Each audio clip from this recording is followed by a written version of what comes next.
All right, so for number one, this is 2B, 7 steps for collecting information at a field site. For number one, for a location, I have my front yard here in Bend, Oregon. I chose it because I see it every day and I don't often really think of it in these terms. So number two, a scan. So we are on the eastern side of the Cascades and we are on the eastern side of Bend, which actually is different from the western side here. So number three, climate and information about this place. So this is a very dry climate, but we had some rain today, which is a little bit more typical of fall weather. We have weather coming in from the west, and right now it's actually really cool, which is nice. It's been a little bit more seasonable today than the last couple days of heat.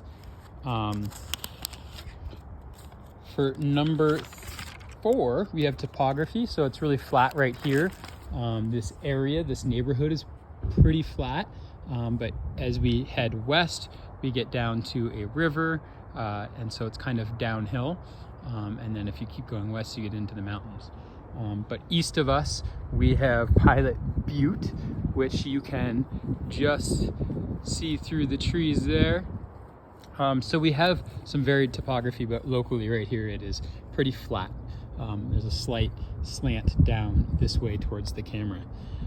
As far as number five goes, biodiversity, we have a whole plethora of different trees. We've got juniper, we've got a few different pines and firs, conifers, which I'm looking forward to learning more about later in this module. We have one that I know is, or a couple here that I know are ponderosas, and I believe they came from that big guy. We have a couple more ponderosas over there that I happen to know were not planted by us because I grew up in this house. And then we've got a few different types of grass here, some that is greening up with the recent rain that we've had, and then some that was recently planted when we xeriscaped the lawn years ago. Biodiversity, that's kind of a continuation of what I was just on there. We have a whole bunch of different shrubs as well. We've got some lilacs here. We've got multiple species of conifers. I'm not sure what that is. It's kind of interesting. It's got some small cones. I guess they're not cones. That might be like the male reproductive part. And then we've got some larger cones up there, which I'm guessing is the female reproductive part. Again, I'll learn more later. We have more unknown conifers. That one almost looks like a little sequoia, another unknown conifer. And I almost just stepped in a pile of dog poop, which I'm guessing is the neighbor's dog, because we don't, our dog does not poop in this area. We also have some deer poop. The deer love this yard.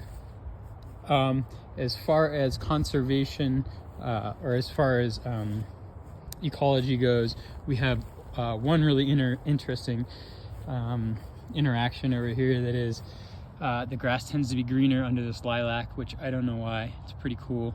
We also have some other type of, I don't think it's grass, I think it's some sort of perennial flower back there that does really well under the lilacs only. So that's pretty cool. We don't have much as far as like predation or anything like that. We do have sunny spots on the yard. These sunny spots clearly don't do as well as maybe the shadier spots. You can see under this ponderosa there's a lot more green. Conservation biology, I don't think there's a lot of that really going on. I would say that we did xeriscape this lawn, which is conserving water and as well as the soil. You can, in Central Oregon, you kind of have two choices. You can let your lawn go, or you can use a ton of water to make a lawn that looks more like that, like our neighbors. We also built a path in here, which also does a good job of keeping the soil down. We had a pretty big dust problem here. All right, and that is kind of my quick 7 steps. Thanks for watching.